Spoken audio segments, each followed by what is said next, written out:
ಒಂದು ಕ್ಯಾಂಟರ್ ಗಾಡಿ. ಇದು ಈ ಸಮಯದಲ್ಲಿ ನಾವು ಪರಿಶೀಲನೆ ಮಾಡಿದಾಗ ಒಂದು ಎಂಟಿ ಕ್ಯಾಂಟರ್ ವೆಹಿಕಲ್ಲು ಮತ್ತು ಒಂದು ಕ್ರೂಸರ್ ಗಾಡಿಗೆ ಆಕ್ಸಿಡೆಂಟ್ ಆಗಿರುತ್ತೆ, ಹೆಡ್ ಆನ್ ಕೊಲಿಷನ್ ಆಗಿರುತ್ತೆ. ಇದು ಒಂದು ಸ್ಟೇಟ್ ಹೈವೇ ಇರುತ್ತೆ, SH30 ಅಂತ ಹೇಳಿ ಗುರ್ಸ್ಕೊಂಡಿರೋ ಒಂದು ಸ್ಟೇಟ್ ಹೈವೇಯಲ್ಲಿ ಎರಡು ಗಾಡಿಗೂ ಆಕ್ಸಿಡೆಂಟ್ ಆಗಿದ್ದು, ಸ್ಥಳದಲ್ಲೇ ಈ ಕ್ರೂಸರ್ ಗಾಡಿಯಲ್ಲಿ ಇರೋ 3 ಜನ ವ್ಯಕ್ತಿಗಳು ಮರಣ ಹೊಂದಿರ್ತಾರೆ. ಇನ್ನು ಮಿಕ್ಕಿದ ವ್ಯಕ್ತಿಗಳಿಗೆ ಸಂಬಂಧಪಟ್ಟ ತಾಲೂಕು ಹಾಸ್ಪಿಟ್ಲಿಗೆ ಈಗಾಗಲೇ ರವಾನೆ ಮಾಡಿದ್ದು ಹೆಚ್ಚಿನ ಚಿಕಿತ್ಸೆಗಾಗಿ ಜಿಮ್ಸ್ ಹಾಸ್ಪಿಟ್ಲಿಗೆ ರೆಫರ್ ಮಾಡಿರ್ತಾರೆ. ಈ ಗಾಡಿ ಬಂದು ಮೂಲತಃ ಯಲಬುರ್ಗಾ ತಾಲೂಕಿಗೆ ಬಿಲಾಂಗ್ ಆಗುತ್ತೆ. ಡ್ರೈವರು ಕೂಡ ಅಲ್ಲಿಂದನೇ ಬಿಲಾಂಗ್ ಆಗುತ್ತೆ. ಇಲ್ಲಿ ಯಾರು ಈ ಆಕ್ಸಿಡೆಂಟಲ್ಲಿ ಮೃತಪಟ್ಟಿರ್ತಾರೆ ವ್ಯಕ್ತಿಗಳು, ಅವರು ಗಜೇಂದ್ರಗಢ ಅವರು ಅಂತ ಹೇಳಿ ಮೇಲ್ನೋಟಕ್ಕೆ ನಮಗೆ ಈ ಸಮಯಕ್ಕೆ ಕಂಡು ಬರುತ್ತೆ. ಇನ್ನು ಹೆಚ್ಚಿನ ತನಿಖೆಯಲ್ಲಿ ಅವರು ಎಲ್ಲಿನವರು ಅಂತ ಹೇಳಿ ಗೊತ್ತಾಗುತ್ತೆ. ಇವರು ನಮಗೆ ಈಗ ಪ್ರಿಲಿಮಿನರಿ ತನಿಖೆಯಲ್ಲಿ ಏನು ಕಂಡು ಬರುತ್ತೆ ಅಂತ ಹೇಳಿದರೆ, ಇವರು ಕಾಂಟ್ರಾಕ್ಚುಲ್ ಆಗಿ ಲೇಬರ್ ಕೆಲಸ ಮಾಡಲಿಕ್ಕೆ ಬಂದಿದ್ರು ಅಂತ ಹೇಳಿ ನಮಗೆ ಗೊತ್ತಾಗುತ್ತೆ. ಬಟ್ ಯಾರು ಹೊಲಕ್ಕೆ ಏನು ಅಂತ ಹೇಳಿ ಇನ್ನು ನಾವು ತನಿಖೆ ಮೂಲದಲ್ಲಿ ಗೊತ್ತಾಗಬೇಕಾಗಿದೆ. ವಿಚಾರಣೆ ಮಾಡಬೇಕಾಗುತ್ತೆ. ಇದು ಭಾಳ ಪ್ರಿಲಿಮಿನರಿ ಇದೆ. ಆಕ್ಸಿಡೆಂಟ್ ಆಗಿ ಜಸ್ಟ್ ಒಂದು 30-40 ಮಿನಿಟ್ಸ್ ಆಗಿ ನಾವು ಶಿಫ್ಟ್ ಮಾಡಿ ಆನಂತರ ನಾವು ಪರಿಶೀಲನೆ ಮಾಡಿ ನೋಡ್ತಾ ಇದ್ದೀವಿ. ಸೊ ಇನ್ನು ಹೆಚ್ಚಿಂದೆಲ್ಲ ತನಿಖೆಯಲ್ಲೇ ಕಂಡುಬರುತ್ತೆ. ನಾನು ಈಗಾಗಲೇ ಸ್ಟೇಟ್ ಹೈವೇಗೆ ವಿಸಿಟ್ ಮಾಡಿ ನೋಡಿದಾಗ ಇದು ಸ್ಟ್ರೇಟ್ ಸ್ಟ್ರೆಚ್ ಆಫ್ ಹೈವೇ ಇದೆ. ತಾವು ಗಮನ ಹರಿಸಿದರೆ SH30 ಇದೆ. ವಿತೌಟ್ ಇನ್ವೆಸ್ಟಿಗೇಷನ್ ನಾನು ಈ ಟೈಮಲ್ಲಿ ಫಾಲ್ಟ್ ಬಗ್ಗೆ ಮಾತಾಡೋದು ಹೆಚ್ಚಿನ ಪ್ರಮಾಣದಲ್ಲಿ ಹೇಳಲಿಕ್ಕೆ ಕಷ್ಟ ಆಗುತ್ತೆ. ಸೊ ಅದೊಂದು ಸ್ವಲ್ಪ ಡೆತ್ ಆದವ್ರು 3 ಜನ ವ್ಯಕ್ತಿ ಇದ್ದಾರೆ. ಒಬ್ಬರು ಸುಜಾತ ಅಂತಿದ್ದಾರೆ, ಇನ್ನೊಬ್ಬರು ಅನ್ನಪೂರ್ಣ ಅಂತಿದ್ದಾರೆ, ಮತ್ತು ಇನ್ನೊಬ್ಬರು ಮರಿಯಂಬ ಅಂತ ಹೇಳಿದ್ದಾರೆ. ಇವರು 3 ಜನ ವ್ಯಕ್ತಿಗಳು ಈಗ ಡೆತ್ ಆಗಿರ್ತಾರೆ. ಏನಾಗಿತ್ತು, ಹೆಂಗಾಯ್ತು, ಏನದು?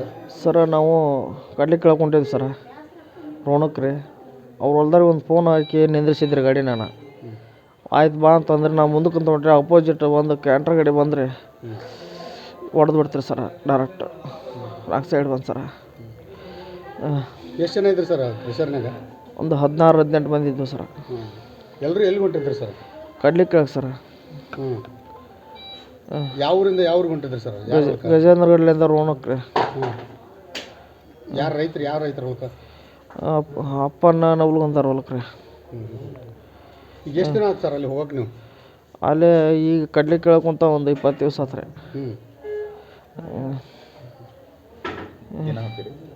ಡೈಲಿ ಹೋಗ್ತೇನೆ ಸರ. ಏನಾಯ್ತು ಸರ್? ಹೆಂಗಾಯ್ತು ನಿಮ್ಗೆ? ಏನು ಅನಿಸ್ತು ಅವಾಗ? ಏನು ಸರ ಅದು ಹೆಂಗಾಯ್ತು? ಘಟನೆ ಹೆಂಗಾಯ್ತು ಅದು? ಅದ ಏನು ಸರ, ನನ್ನ ಸೈಡ್ನಾಗ ನಿಂತಿದ್ರಿ, ನಾ ಫೋನೇ ಮಾತಾಡಿ ಮುಂದೆ ಕೊಂಡಿದ್ರಿ. ನನ್ನ ಸೈಡ್ ಅಪೋಸಿಟ್ ರಾಂಗ್ ಸೈಡ್ ಬಂದ ಎಗ್ದು ನಿಂತ ಗಾಡಿ ದಾನ ಅನಿಸ್ಬಿಟ್ರೆ ಸರ್. ನಿಮ್ಮ ಗಾಡಿ ನಿಂತಿತ್ತು? ಹಾಂ ರೀ. ಆದ್ರೆ ಯಾರ್ಯಾರಿಗೆ ಏನು ಗಾಯ ಆಗೈತಿ, ಏನಾಯ್ತು ಏನು ನನಗೆ ಗೊತ್ತಿಲ್ಲ ಸರ್. ನಾ ಇಲ್ಲೇ ಬಂದೆ, ದವಾಖಾನೆ ಇದೆ ಸರ್. ಗಾಡಿ ನಿಮ್ದನ್ರಿ ಅದು? ಹಾಂ ನಂದ ಸರ. ನಿಮ್ಮ ಹೆಸರು? ಶಿವನಗೌಡ ಸರ, ಶಿವನಗೌಡ. ಡೈಲಿ ಹೋಗ್ತಾರೆ ಅವರು, ಏನಂದ್ರೆ ಕಡ್ಲಿಕ್ಕೆ ಹೋಗ್ತಾರೆ ಸರ್. ಕಡ್ಲಿಕ್ಕೆ ತಕ್ಕಂದ್ರೆ ಎಲ್ಲ ಇರೋರು ಎಲ್ಲರೂ ನಮ್ಮ ರಿಲೇಷನ್ ಸರ್, ಒಂದೇ ಏರಿಯಾದವರು. ಅವ್ರು ರೆಗ್ಯುಲರ್ ಹೋಗ್ತಾರೆ ಆ ಡ್ರೈವರ್ ಜೊತೆ. ಡ್ರೈವರ್ದು ಏನು ತಪ್ಪಿಲ್ಲ ಸರ್, ಕರೆಕ್ಟ್ ಅವ್ನು ವೇ ಒಳಗೆ ಬರತ್ತಾನೆ.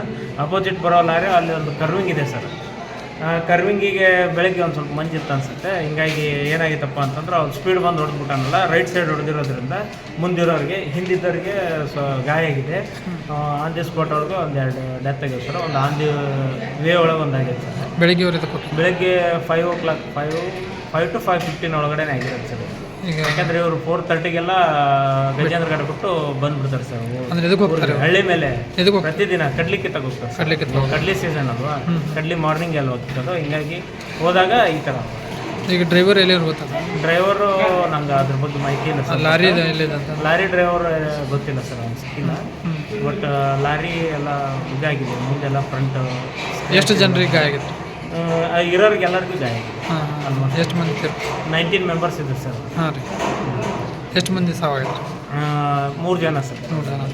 ಉಳಿದವ್ರಿಗೆ ಒಂದು 4 ಜನ. ಎಲ್ಲರೂ ಬಡವರು? 4 ಜನ ಲೈಟಾಗಿ ಇಂಜುರಿ. ಎಲ್ಲರೂ ಕೂಲಿ ಕಾರ್ಮಿಕರು? ಎಲ್ಲರೂ ಕೂಲಿ ಕಾರ್ಮಿಕರು, ಹೊಲಕ್ಕೆ ಹೋಗೋರು.